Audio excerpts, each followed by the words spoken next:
مگر اس نے تو اس روز فائنانس ڈپارٹمنٹ کے رؤوف سے خاصی بدتمیزی کی تھی اور وہ سراسر بلیک میلنگ پہ اترا ہوا تھا۔ میں نے خود اسے فون کیا تھا مگر وہ تو سیدھے منہ بات کرنے کا روادار بھی نہیں تھا۔ پھر آپ کو بلیک میلر سے نمٹنے کا فن سیکھ لینا چاہیے سر، کیونکہ میں نے اس سے بات کی ہے اور وہ غیر مشروط طور پر سپلائی بحال کرنے پہ راضی ہو گیا ہے۔ زاہد چچا خاموش ہو گئے۔ ان کے لیے یہ سب خاصا غیر متوقع تھا۔ اگر سلیمان صاحب ان کو آ کر بتاتے کہ انہوں نے وینڈر کو راضی کر لیا ہے تو انہیں حیرانی نہ ہوتی، کیونکہ وہ اس قابل تھے۔ تبھی تو وہ اپنے بڑے بھائی سے زیادہ مضبوط شیئر ہولڈر اور ایم ڈی تھے۔ مگر حیا، یہ بات نگلنا بھی دشوار تھا۔ آپ کو گرین ہاؤس اسکیم کے لیے بجٹ کم پڑ رہا تھا، اس لیے میں نے بجٹ کو ری شیپ کیا ہے۔ وہ اپنے کاغذات آگے پلٹ کر بتانے لگی۔ ہمیں جتنی رقم چاہیے وہ ہمارے بجٹ کے اندر ہی پوری ہو سکتی ہے اگر ہم فالتو لوازمات کو نکال دیں۔ مطلب؟ تایا فرقان نے ابرو اٹھائے۔ ہم ہر سال تمام شیئر ہولڈرز کو سالانہ پروفٹ کا ایک منقسم حصہ دیتے ہیں، جبکہ بہت سی کمپنیاں شیئر ہولڈرز کو سالانہ پروفٹ ڈیویڈنڈ دینے کے بجائے اس کو ری انویسٹ کرتی ہے۔ ہم بھی اس دفعہ شیئر ہولڈرز کو وہ حصہ دینے کے بجائے اسے اس پروجیکٹ میں لگا دیں گے، مگر اس طرح تو مطلوبہ رقم پوری نہیں ہوگی۔ ولید، آپ ان کی بات مکمل ہونے دیں، سیٹھی صاحب نے پہلی دفعہ ولید کو ٹوکا۔ پہلی دفعہ بورڈ میٹنگ میں اس کی سائیڈ لی گئی تھی۔ سب خاموش ہوئے تو اس نے کہنا شروع کیا۔ ہم اپنے بجٹ کا 15 سے 20% حصہ مارکیٹنگ اور ایڈورٹائزمنٹ پر خرچ کرتے ہیں۔ ہم فی الحال بھی یہی کر رہے ہیں۔ ہم مارکیٹنگ کر رہے ہیں تاکہ مستقبل میں ہمیں پروجیکٹس ملیں۔ وہ لمحے بھر کو رکی۔ لمبی میز کے گرد موجود تمام ایگزیکٹوز اب واقعتاً بغور سے سن رہے تھے۔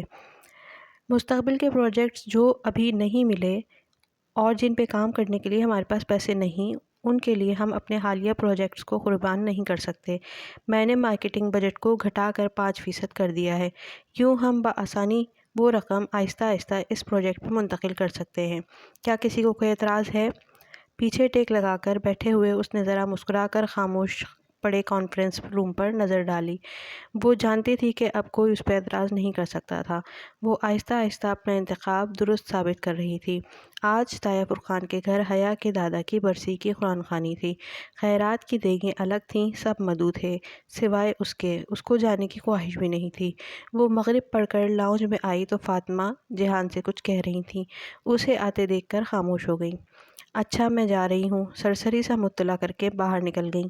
پھپھو پہلے ہی جا چکی تھیں، ابا کمرے میں سو رہے تھے، ان کے پاس نرس تھی۔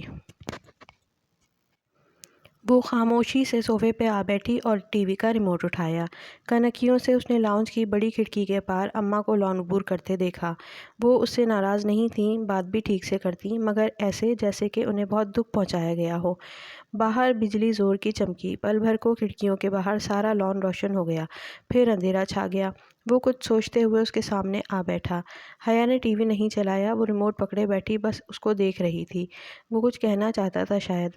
اماں کیا کہہ رہی تھیں؟ اس نے بظاہر سرسری سے انداز میں پوچھتے ہوئے بات کا آغاز کیا۔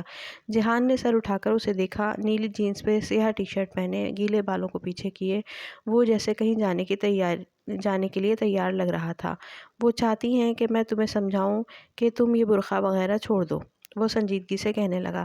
اس کی پشت پہ لاؤنج کی دیوار گیر، کھڑکی پہ ٹپ ٹپ قطرے گرنے لگے تھے۔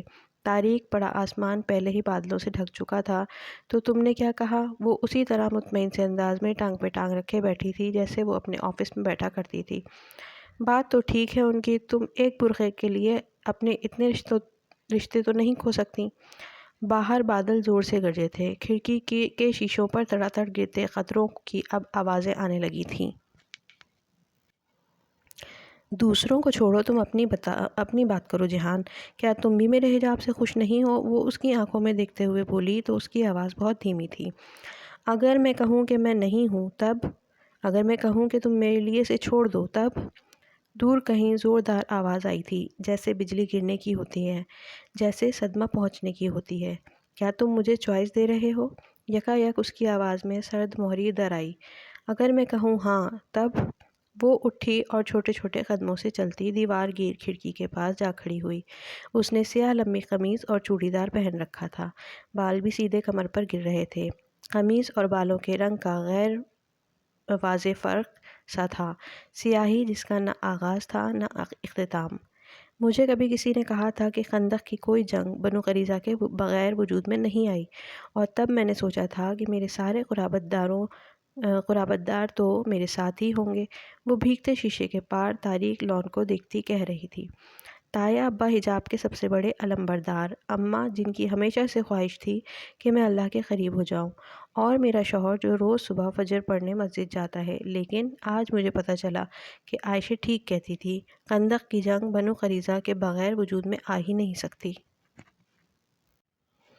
بارش کے ٹپ ٹپ گرتے قطرے شیشے سے لڑک کر زمین پر گر رہے تھے۔ جب بجلی چمکی تو پل بھر کو ان میں قوس قزح کے ساتوں رنگ جھلکتے اور پھر اندھیرا چھا جاتا۔ وہ صوفے سے نہیں اٹھا تھا، بس گردن موڑ کر اسے دیکھنے لگا۔ اگر میں لوگوں کے لیے حجاب لیتی تو لوگوں کے کہنے پر چھوڑ بھی دیتی، لیکن میں اب نہیں چھوڑ سکتی۔ آنسو اس کی آنکھ سے ٹوٹ کر گال پہ پھسلتا گیا۔ کیوں؟ میں یہی نہیں سمجھ پا رہا کہ آخر کیوں؟ وہ اس کے پیچھے آ کھڑا ہوا تھا، بادل ابھی تک گرج رہے تھے۔ حیا نے جواب نہیں دیا۔ اس نے ایک نظر جہان کو دیکھا اور پھر آگے بڑھ کر کونے میں رکھی منی پلانٹ کی سبز بوتل اٹھائی، پودے کی بیل جھٹک کر نکال پھینکی اور بوتل کو ہاتھ سے پکڑے ہوئے دیوار پہ دے مارا۔ کانچ ٹوٹا، ٹکڑے گرتے گئے اور ایک نوکدار بڑا ٹکڑا اس کے ہاتھ میں رہ گیا۔ یہ پکڑو۔ اس نے بوتل کی گردن کا وہ ٹکڑا جہان کی طرف بڑھایا، اور جا کر اپنی ماں کی گردن میں اتار دو۔ حیا، اس نے بے یقینی سے اسے دیکھا۔ حیا نے افسوس سے سر نفی میں ہلایا اور آخری ٹکڑا باقی ماندہ کرچیوں پہ پھینک دیا۔ نہیں کر سکتے نا؟ کانپ اٹھتا ہے نا دل؟ لگتا ہے نا جیسے آسمان پھٹ پڑے گا اگر تم نے ایسا سوچا بھی؟ اس نے گردن موڑ کر بھیگی آنکھوں سے باہر برستی موسلادھار بارش کو دیکھا۔ مجھے بھی ایسا ہی لگتا ہے، وہ بولی تو اس کی آواز آنسوؤں سے بھاری تھی۔ مجھے بھی ایسا ہی لگتا ہے جہان۔ اللہ نے امانت کو آسمان و زمین پہ پیش کیا تھا، مگر دونوں نے اسے اٹھانے سے انکار کر دیا تھا، اور اسے انسان نے اٹھا لیا تھا۔ تمہاری ماں، ایک انسانی جان تم پہ امانت ہے، ایسے ہی مجھ پہ میرا وعدہ امانت ہے۔ میں نے زندگی میں بس ایک دفعہ کوئی وعدہ کیا اللہ تعالیٰ سے، کوئی مجھے اسے نبھانے کیوں نہیں دیتا؟ بجلی نے اپنی چاندنی پھر سے ہر سو بکھیر دی، بس لمحے بھر کی چاندنی اور پھر اندھیری رات چھا گئی۔ مجھے کسی نے کہا تھا دل مارے بغیر نور نہیں ملتا، اور میں سوچتی تھی کہ نور کیا ہوتا ہے؟ جانتے ہو نور کیا ہوتا ہے؟ آنسوؤں نے گلے میں پھندہ ڈال دیا، دم گھٹنے والا پھندہ۔